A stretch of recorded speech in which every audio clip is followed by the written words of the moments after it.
Graça e paz. Sou a professora Lúcia Ávila. Vamos a mais uma lição da Escola Bíblica Terra dos Milagres, dando continuidade às lições sobre o livro do profeta Daniel. Nós estamos na lição 14 da nossa revista e vamos aqui à parte 1 da lição, que é Em Meio dos Leões. Nós vamos ver esse episódio tão marcante na vida de Daniel, que com certeza vai nos ensinar muito através da palavra de Deus, através dessa narração da palavra de Deus, desse episódio. O texto básico da nossa lição está no livro do profeta Daniel, no capítulo 6, dos versos 1 ao 28. Nosso texto devocional, Salmo 34, verso 1 a 22. E o nosso verso-chave, Daniel 6, 27, que diz assim: Ele livra e salva e faz sinais e maravilhas na terra. Foi ele quem livrou a Daniel do poder dos leões. O alvo da lição. O estudo desta lição nos dará condições de compreender a importância da fidelidade a Deus na vida espiritual e profissional, e como as duas áreas estão interligadas. Então, nosso estudo com certeza será de grande relevância para nossas vidas. Nós aprendemos um pouco mais a respeito do Senhor, da palavra e do que Ele quer de nós. O Salmo 34, do versículo 8, que é o nosso texto devocional, diz assim: Provai e vede que o Senhor é bom. Bem-aventurado o homem que nele confia. E nessa lição nós vamos ter um grande exemplo de um homem de Deus, do profeta Daniel, que confiou no Senhor. E o Senhor foi de uma maneira maravilhosa com ele. Nós vamos ver isso nesta lição. Vamos à introdução da lição. Numa só noite, acabou o grande império dos caldeus, como nós vimos na lição anterior, na lição 13. E tem início o Império Medo-Persa. E Dario, o Medo, ocupou o reino. É interessante nós vermos já aqui um detalhe. Ciro era o rei da Pérsia. Ele vai ser citado na profecia que nós vamos ler adiante, de Isaías. E Dario, provavelmente, foi um governador, um oficial nomeado por Ciro para governar a Babilônia. Então, este monarca, Ciro, que era o rei, seria um instrumento de Deus para os judeus voltarem a Jerusalém e restaurarem ali o altar de Deus e o templo. Mais de um século e meio antes, Isaías havia profetizado.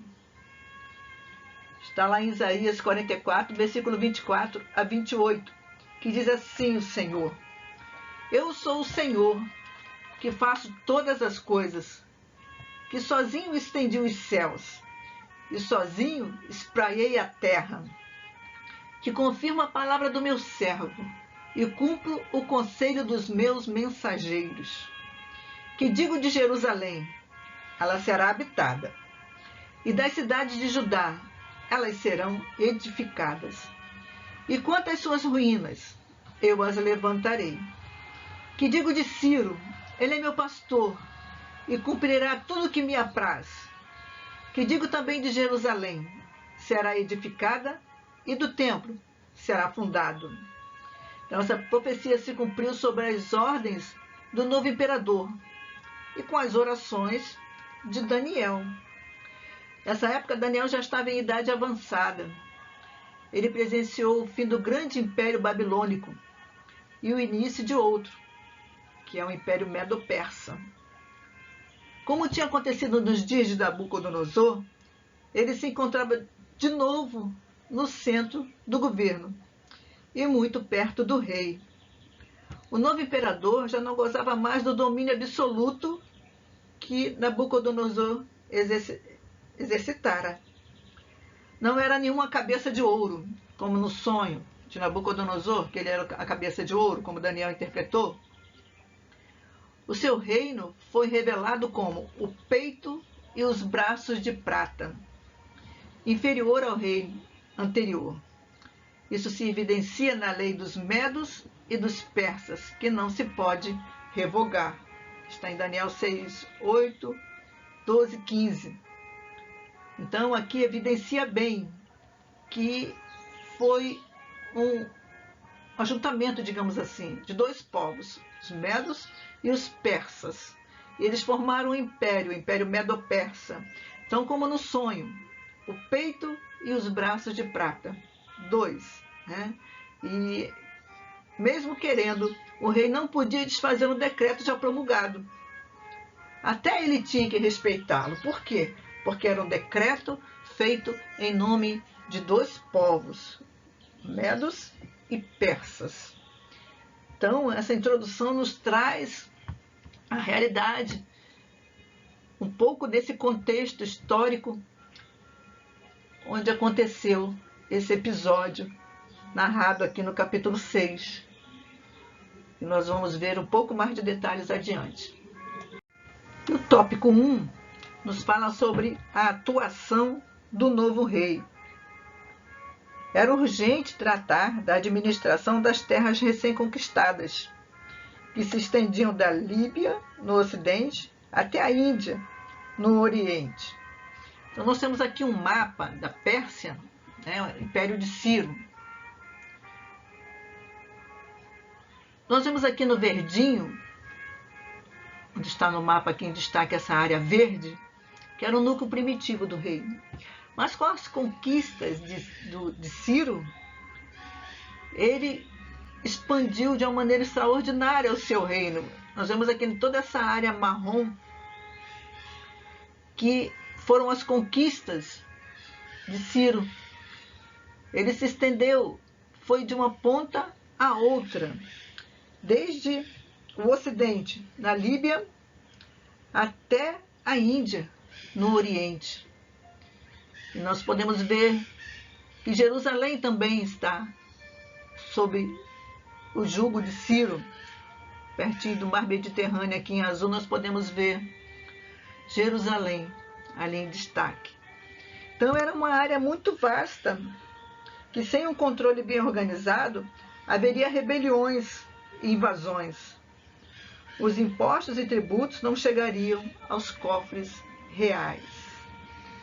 Então é muito interessante que esse rei, ele nomeou, né, muitos governadores e, como nós dissemos antes, Dario era o governador ali em Babilônia. No tópico 1, no ponto 1, diz assim, em Daniel 6, versículo 1 a 2, pareceu bem a Dario constituir sobre o reino a 120 sátrapas, que estivessem por todo o reino, e sobre eles 3 presidentes, dos quais Daniel era um, aos quais estes sátrapas dessem conta, para que o rei não sofresse dano.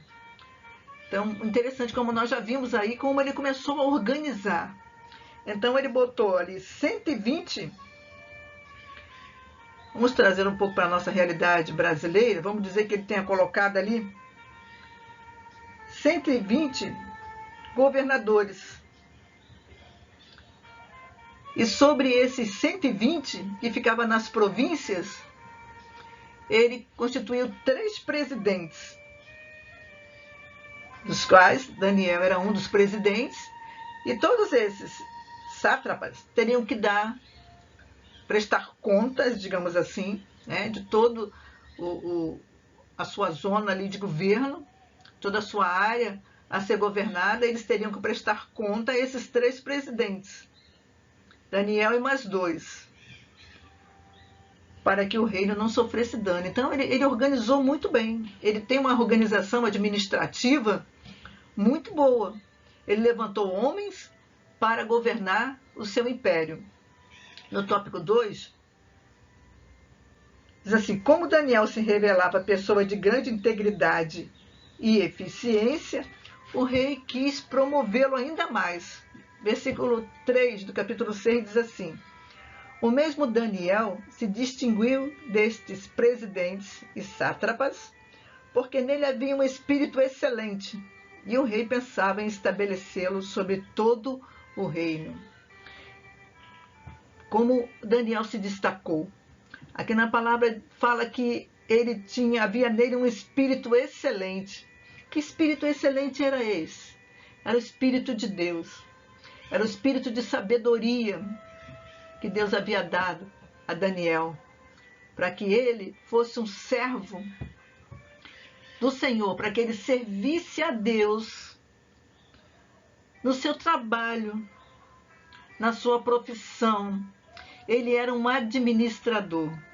Daniel era profeta, sim. Às vezes a gente olha o livro de Daniel e fala assim: ah, o profeta Daniel. Sim, ele é um profeta. Dentro da expectativa de Deus, dentro do que Deus havia levantado ele para o reino de Deus, ele era um profeta. Mas aonde ele estava, na região onde ele estava, no governo ao qual ele servia, ele era um exímio administrador. Um exímio administrador. Tanto é que o próprio rei reconheceu isso e queria colocá-lo sobre todo o reino. Quer dizer, ele seria talvez o segundo no reino. Então, nós já pegamos aí um exemplo extraordinário da vida de Daniel, porque ele foi levado ali para aquela terra cativo. Ele foi levado ali para aquela terra como um escravo. Ele era um judeu, numa terra estranha. Mas Daniel, ele entendeu o chamado de Deus. Ele entendeu a missão que o Senhor havia dado a ele. Que mesmo numa terra estranha, mesmo ele estando sob o jugo de uma nação, antes da Babilônia e agora do Império Medo-Persa, ele deveria ser excelente, porque nele havia um espírito excelente, que o Senhor havia dado a ele, um espírito de excelência, para que ele honrasse o nome do Senhor, com o testemunho e com o trabalho, um trabalho de excelência. Então é interessante que nós vimos esse exemplo, porque muitas vezes a gente está num lugar ou é levado a um lugar onde a gente não quer ir, onde não é o lugar, digamos assim, que nós pensávamos que ia passar a vida como Daniel. Provavelmente ele estava sendo preparado para ser ali um destaque em Jerusalém, entre o povo de Israel. Mas o Senhor alargou as tendas dele. O Senhor alargou o ministério dele. Agora ele serviria em uma outra terra. Vamos botar aí, né?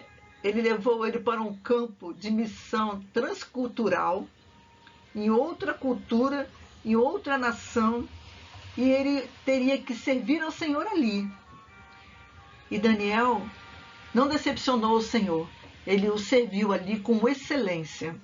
E foi um dos maiores exemplos de homem de Deus. Tanto é que nós estamos agora aqui, né, estudando a vida de Daniel.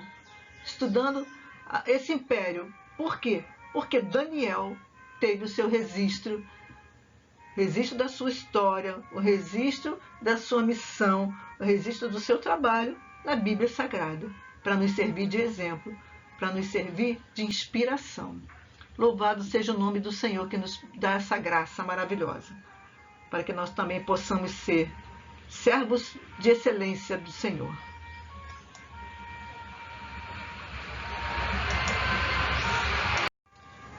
Temos aqui em destaque Daniel para hoje. Qual a lição que tiramos para a nossa vida? Daniel era fiel.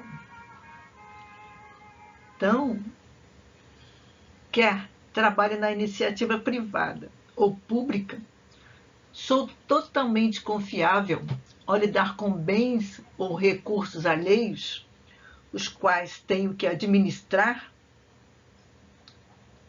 Como posso ser fiel onde trabalho? Isso parece assim fácil para os cristãos, digamos assim, aqueles que estão firmados nos princípios da palavra de Deus. Parece fácil, eu sou fiel, trabalho, mas é interessante nós fazermos uma análise do nosso comportamento pessoal, porque o meio onde nós estamos, nós vamos ver isso um pouco mais à frente, qual era o meio em que Daniel estava. Não é um meio favorável. Não é um meio em que as coisas serão fáceis. E o nosso comportamento, qual será? É muito interessante porque a palavra de Deus diz para nós primeiro vigiarmos e depois orarmos. E o tempo inteiro a gente precisa se manter vigilantes. Sim, por quê? Porque é com sutilidade que as coisas chegam até nós. É com sutilidade que as situações vêm e se apresentam para nós se nós não estivermos vigilantes, atentos à voz do Espírito Santo, atentos àquilo que aprendemos da palavra de Deus. É por isso que é muito importante a escola bíblica. É muito importante a escola bíblica. Porque na escola bíblica eu aprendo, eu tenho a oportunidade de estudar a palavra de Deus e eu aprendo os princípios da palavra de Deus. E de posse dos princípios da palavra de Deus, no meu coração, na minha mente, eu tendo apreendido, trazido para a minha vida pessoal, ter trazido esses ensinamentos da palavra de Deus para a minha vida pessoal e eles ficarem marcados no meu coração, marcados, né, no meu espírito, na minha mente, na minha alma. Eu posso distinguir entre aquilo que é santo e aquilo que é profano, aquilo que é bom e aquilo que é ruim, aquilo que vai fazer bem para mim e para os outros, daquilo que não fará. Então, é importante nós pensarmos como ser fiel onde trabalho. Um dia desses eu estava conversando com algumas pessoas e essas pessoas estavam fazendo muitas críticas. As pessoas cristãs nos seus trabalhos, nos seus compromissos. E falavam muitas vezes da falta de respeito, muitas vezes da displicência, muitas vezes as pessoas se prevalecem de que estão trabalhando, tem patrões que também são cristãos e se prevalecem disso para serem displicentes, não terem a responsabilidade devida. E aquela conversa ali com aquelas pessoas me mostrou uma realidade que não era desconhecida para mim, evidentemente. Mas uma realidade que me deixou triste. Porque é um testemunho de vida. É um testemunho da nossa vida. Eu penso que quando nós assumimos um compromisso, como nós assumimos um trabalho, nós precisamos ser fiéis, principalmente à palavra de Deus, principalmente aquilo que Deus quer. Às vezes até em prejuízo próprio, mas ser fiel a Deus. Hoje mesmo, conversando com uma pessoa, essa pessoa estava argumentando, mas fulano não faz, fulano não faz. Eu não quero saber se o fulano faz ou não. Eu quero saber que eu estou com a minha consciência livre. Eu estou com a minha consciência pura diante de Deus, de que eu fiz o que deveria fazer. E é importante a gente pensar nisso. E vigiar, como eu disse antes, vigiar, porque as coisas vêm com uma sutilidade muito grande para nós. Vem com uma sutilidade, vem sutilmente. Sutilmente. E precisamos vigiar muito, vigiar mesmo. Não é à toa que a palavra de Deus diz para vigiar e orar. Vamos pedir essa graça do Senhor Jesus, para que possamos ser fiéis a Ele e à sua palavra, aos seus princípios, que Ele tanto nos ensina na sua palavra, e que temos essa grata oportunidade de aprendermos através dos estudos da escola bíblica, através dos estudos da palavra de Deus. O tópico 2 aqui vai nos falar sobre a atuação dos invejosos. Como já mencionei antes, não era um local completamente favorável a Daniel. Não era um campo de atuação favorável, totalmente favorável a Daniel. E no versículo 5 do capítulo 6, esses homens, os príncipes, os presidentes, todos aqueles que haviam sido nomeados ali por Dario, eles disseram assim: nunca acharemos ocasião contra esse Daniel, se não a procurarmos contra ele na lei do seu Deus. Eles queriam achar uma ocasião ou alguma culpa para que Daniel fosse incriminado diante do rei.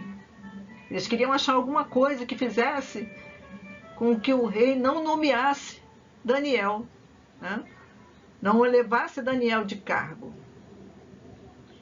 E Mateus 27, 18 nos traz um exemplo aqui muito interessante. Porque Pilatos disse que sabia que por inveja tinham entregado Jesus a ele. Então é interessante que nós vemos que onde nós estamos, no lugar que nós estamos, o nosso campo de atuação, nós precisamos estar muito atentos, e realmente pedir ao Senhor muita sabedoria, muito discernimento, para não sermos envolvidos em situações que as pessoas vão armar contra nós. Os presidentes, os sátrapas e os demais líderes do reino eram motivados pela inveja. Sem dúvida, eles queriam o status social que seria de Daniel.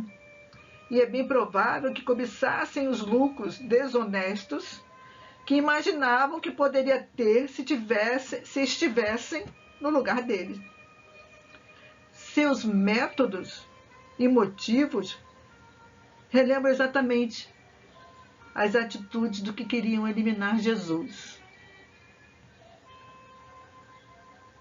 E no tópico 2, mesmo contra a própria vontade, reconhecendo que não podia achar em Daniel falta alguma.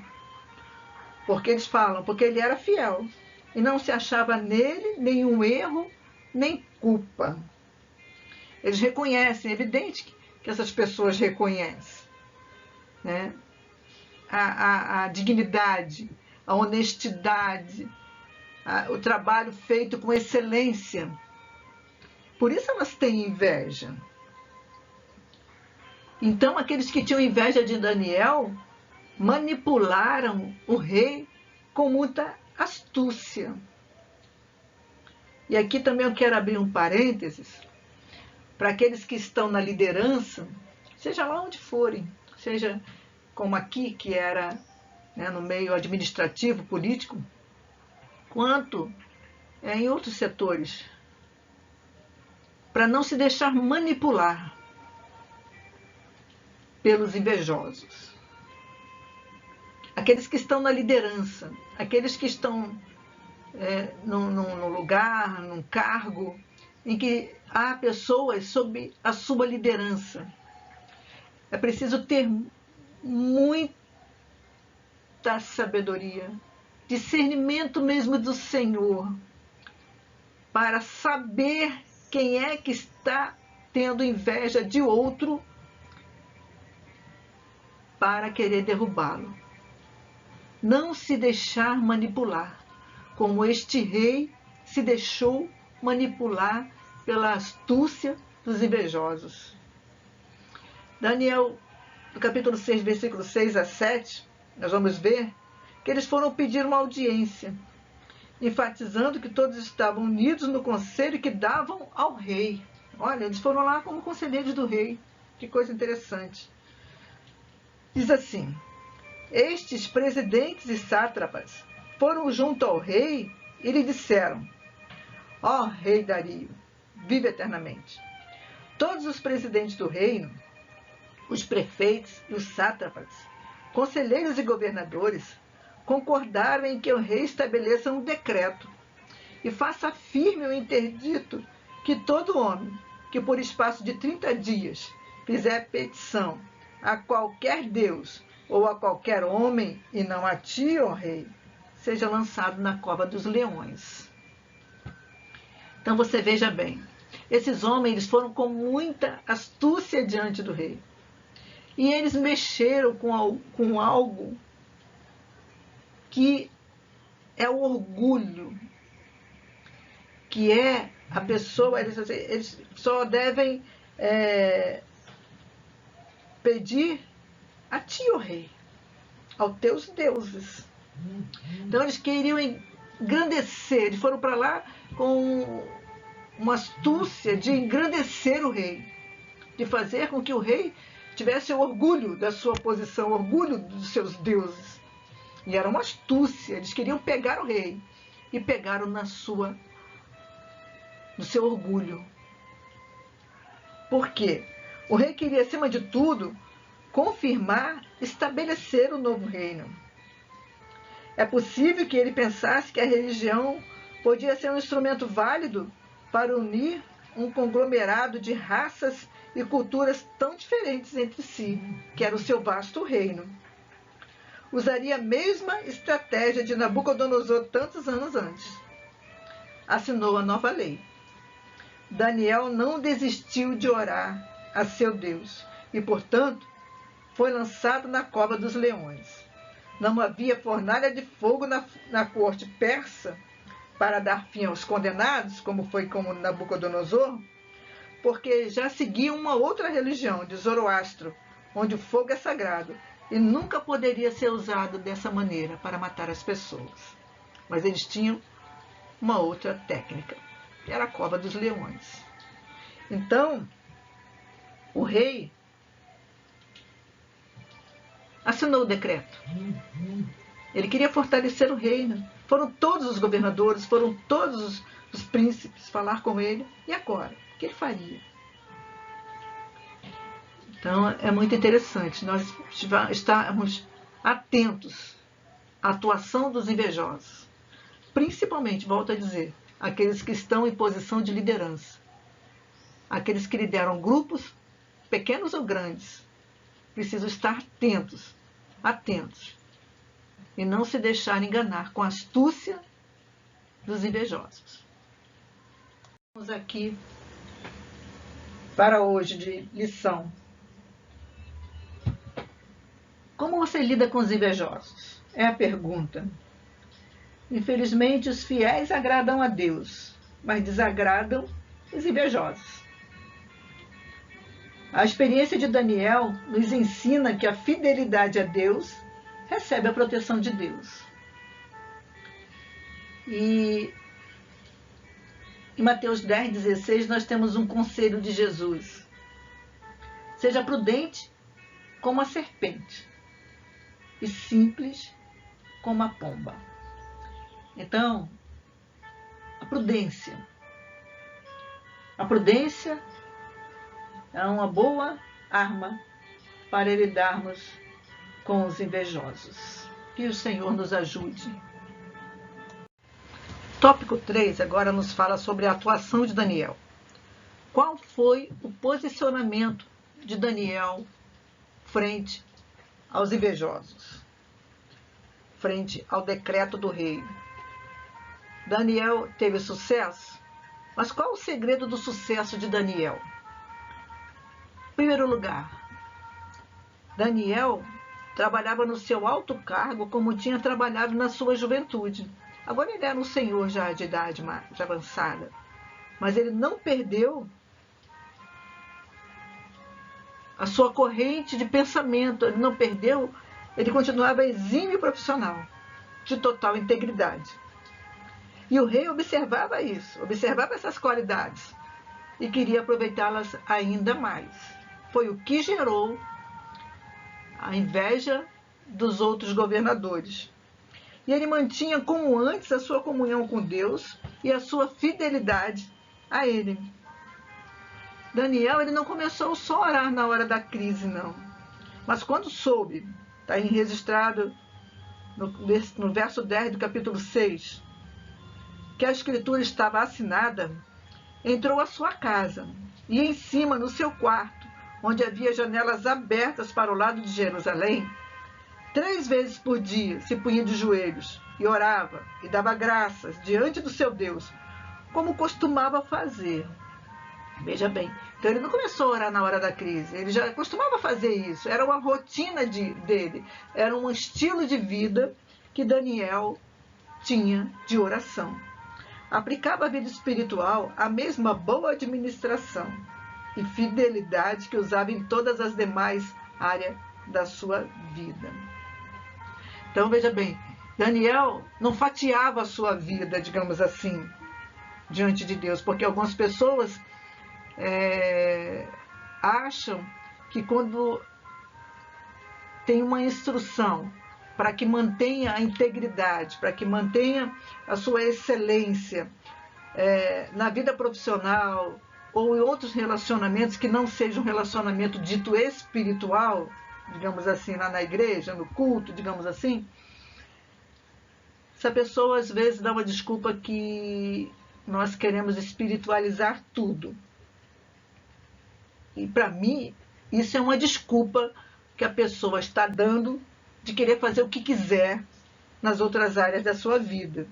Mas Daniel não pensava assim, não. Ele tinha um estilo de vida. E esse costume de orar, de manter ali a sua administração, integridade, também na sua vida espiritual, tal qual era na sua vida profissional, era a chave do bom testemunho na sua vida profissional. O costume de Daniel tinha de orar, de estar diante do seu Deus e possivelmente de estar ali com a palavra de Deus, sempre atento à palavra, sempre em comunhão com a palavra de Deus, com o seu Deus. Esse chamado de costume, é o bom testemunho na sua vida profissional.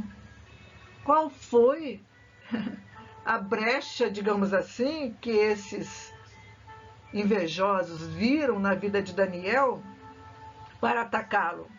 Ele disse, eles disseram, não, ele é fiel, nós não achamos nele nem culpa alguma, nem erro. Então temos que procurar aí na vida dele, temos que procurar aí na sua dedicação ao seu Deus, na sua dedicação, na sua vida de comunhão com Deus. Aí é que nós vamos achar uma brecha para colocar diante do rei. E foi isso que eles fizeram. Eles disseram ao rei que o decreto deveria tão somente para adorar ao rei e aos seus deuses. Porque eles sabiam que Daniel não faria isso. Daniel iria manter a sua fidelidade a Deus, como ele fez. Era costume dele ir orar.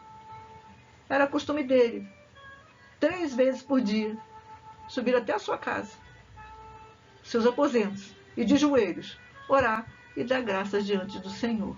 Ele não mudou. Ele não mudou. Ele não ficou pressionado pelo decreto do rei. Não. Ele continuou na sua rotina, digamos assim, no seu costume de adoração a Deus, de oração a Deus. Isso é o segredo do sucesso de Daniel e nós também. Que aprendamos com Daniel. Que aprendamos com Daniel. Aprendamos com Daniel, não orar só nos 21 dias de campanha, mas orar todos os dias. Estar diante do Senhor todos os dias, em comunhão com Ele e sendo fiel ao Senhor. Vamos ver aqui qual o exemplo de Daniel para nós hoje. Nós vimos que Daniel, quando ele se viu ameaçado, ele intensificou seus momentos de oração. Ele intensificou o seu clamor diante do Senhor. É interessante nós observarmos que Daniel, ele foi jogado na cova dos leões. Mas antes dele ir para lá, após o decreto do rei, ele orou. Ele orou. Ele intensificou o seu clamor diante do Senhor.